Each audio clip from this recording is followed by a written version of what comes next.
Love or limerence? Let's have both. No, I'm just kidding, and I think you wouldn't press onto this video if you were sure that it's love you're thinking about. And what is the difference between limerence and a crush, for instance? What is limerence? So if you are not familiar with this definition, limerence is basically the strong obsession, not healthy obsession, towards someone. And on my channel I also have the video about one-sided feelings, but I took the story of Adele Hugo, the daughter of the French writer Victor Hugo, as a pattern and as a story, the topic. I'm talking about the one-sided feelings also. So limerence, yes, a strong and not healthy obsession. I read a book about that particular comparison, and I would say I wouldn't name the particular book because I try not to shame this or that author. If I don't like something, I would probably skip it. But yeah, I read one of the books because there are many on such topics between love and limerence. What is that and what is that? And I was disappointed because basically I didn't have any information that would sound I know already. But it was just all the cases clinical cases that the authors ever came close to. And there were some examples, but there is no actual help for the person who feels desperate, who feels obsessed and possessed. And you know what's funny, that now people say that when you feel butterflies for this or that person, that it's not a good sign actually. What a person who feels an obsession usually does. What I said about it, you wouldn't click onto this video, you would also not search for the articles that start 20 things that a man or a woman in love would do, 20 signs that he or she are into you, and so on and so forth. And even some authors of those articles, they usually hint and mention that you wouldn't search for these articles if you were sure. But on the other hand, I wouldn't give the clear definition or quote for love. What is love? Yeah, we have an understanding of what an ideal, healthy love should be, but what we usually see in our lives is a hard work of two people that want to be together, and they do everything they can, and no outside influence or even their own mistakes, they don't go into the way of what they are feeling towards another person. So I would say that, to sum up everything what has been ever said about love, to sum up all those beautiful quotes, I would say that you just put the want and the wish to be with a person on top of everything else. It's the priority, and everything else works out because there is a strong will of two people to be together. No circumstances, no outside influence, even tragedies can't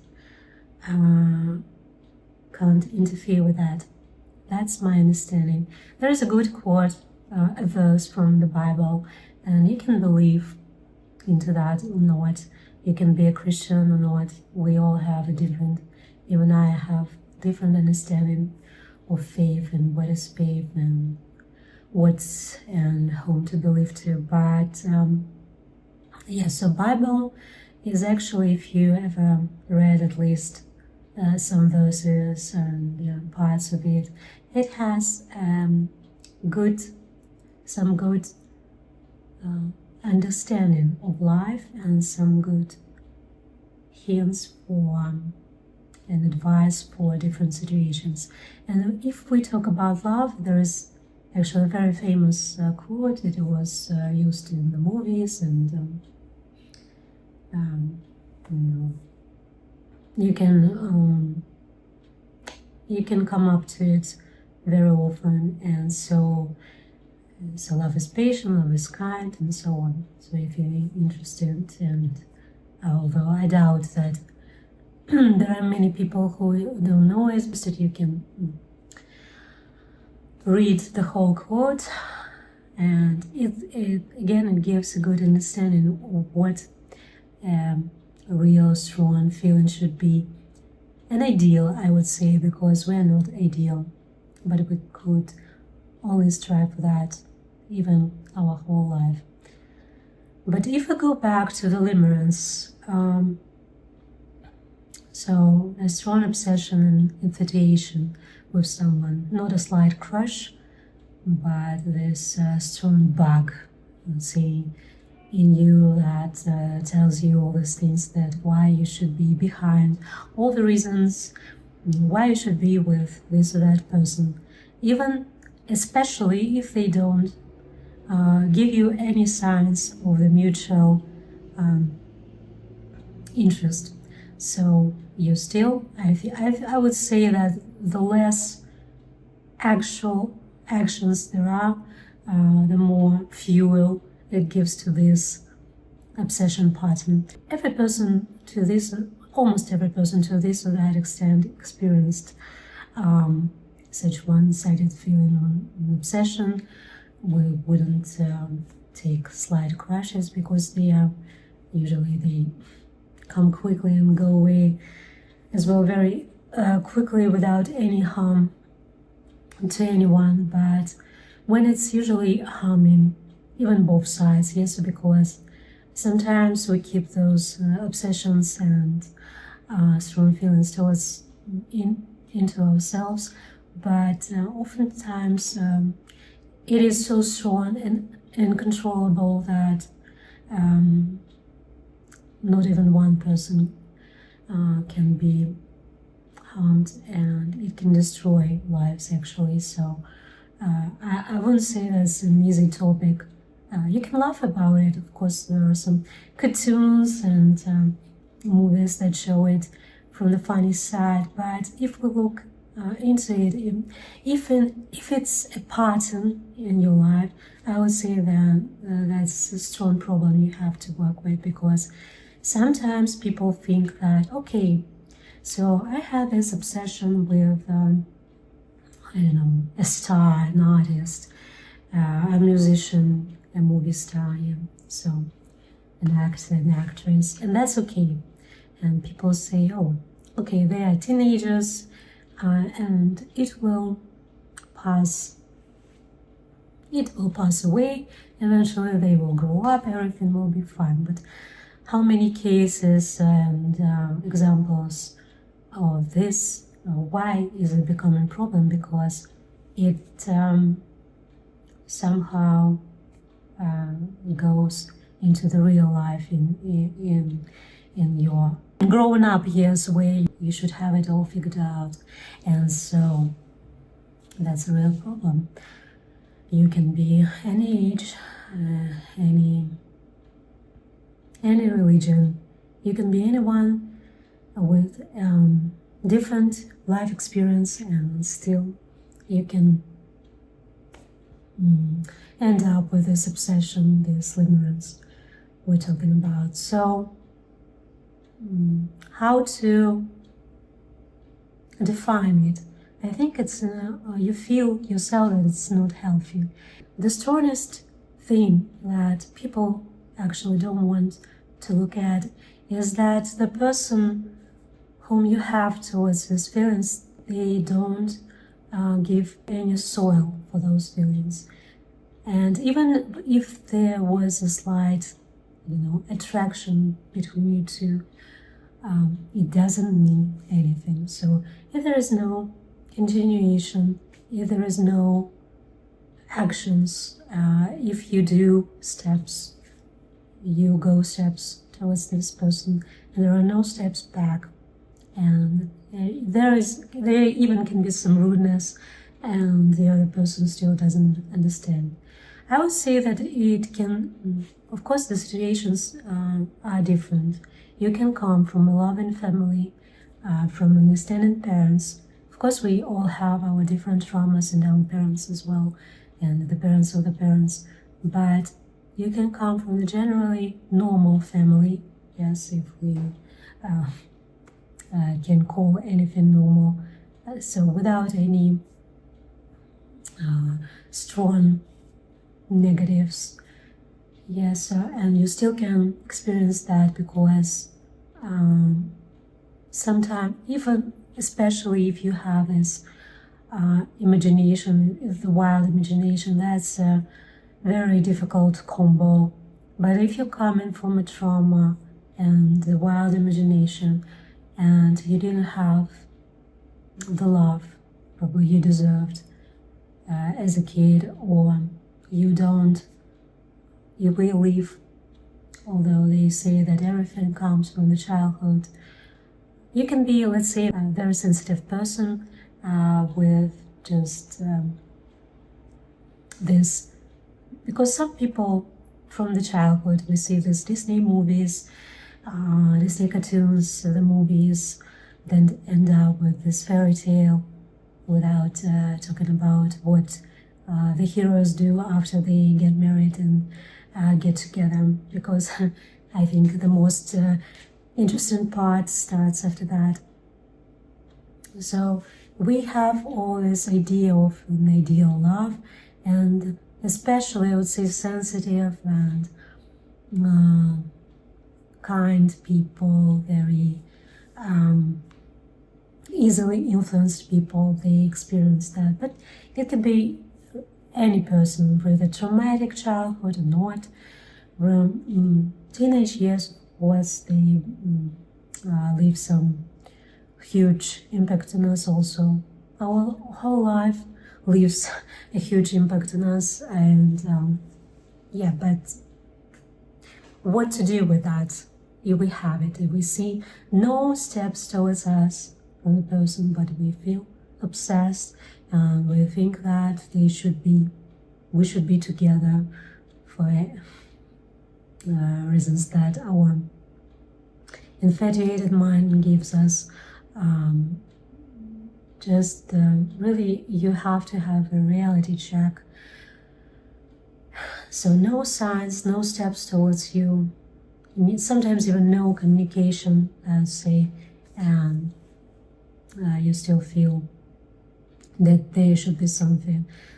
So yeah, I would agree that no reply sometimes is the reply, or even if there is a friendly communication, the person can be simply friendly. I think that if it's mutual, you would understand, because usually just people do the mutual steps towards no sign. You have to distract, because if you don't want to end up in the miserable situations where you want to receive some reply, you want to receive some answers, but there are no answers. I would say we don't want to work with ourselves. We don't want to love ourselves, because oftentimes I hear, but what is how to love yourself? So what we hear about love in general, the quotes that you like, the love that you would give to another person, the love that you would give to your family, to your friends, to any person really, to your pet, that is the love you should give to yourself first of all. When you do that, I think when you feel that, eventually the pattern would be broken, because again, I would repeat, if it can be only in the childhood, it could be the teenage years, you have these obsessions for different people, but it also can go into the grown-up life, and it can be one time, okay, but if it's one time, okay, you can think about it and you can make things right, and everything helps, really. Books, everything on that topic, examples, videos, anything you can find, distractions, hobbies, anything that would adapt to you as a person, as a persona that you would respect and love yourself. And then I think you would be ready to meet the person that would love you back, and it would be mutual, because it's really universal advice. You can't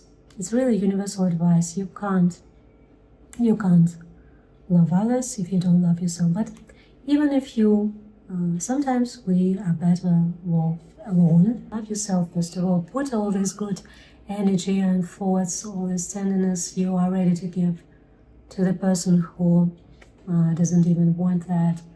First of all, do everything for yourself. It's easy and hard at the same time, but it usually works. And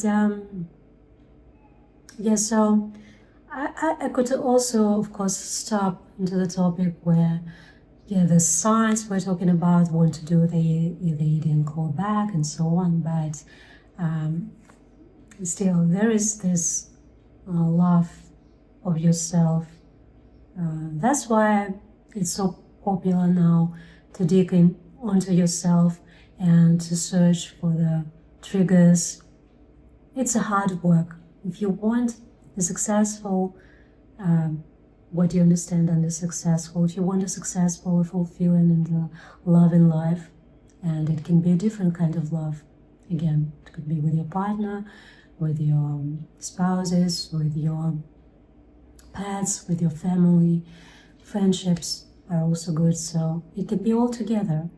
You don't have to choose, actually, but it all starts from yourself, because if you have a strong hate towards you, and or you just remember that it's okay to use silent treatments. For instance, you had that somewhere in your past life, and so the more silent the person is, you feel that it's okay, and that's the way to treat you, and you should prove that you are worthy of love.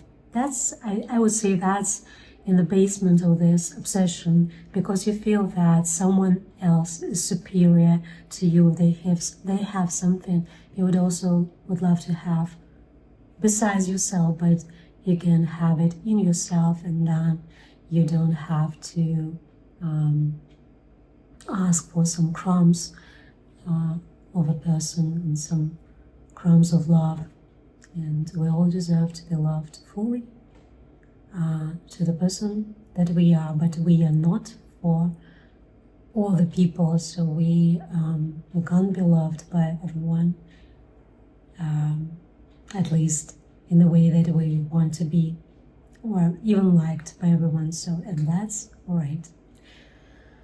And so my advice in here, again, you can look into this video about the story of Adele Hugo. I gave some advice there too, but my advice in here is, no reply is sometimes you reply.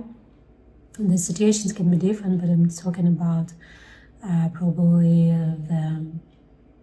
the beginning, or the relationship, or the stories where you're not familiar quite enough to the person, and you feel something but you're not sure, and maybe they gave you some signs that you found on the internet, and I don't know, your friends told you that, oh yeah, that's it, so they're into you and they like you, but just you feel that you're not sure and it's not enough.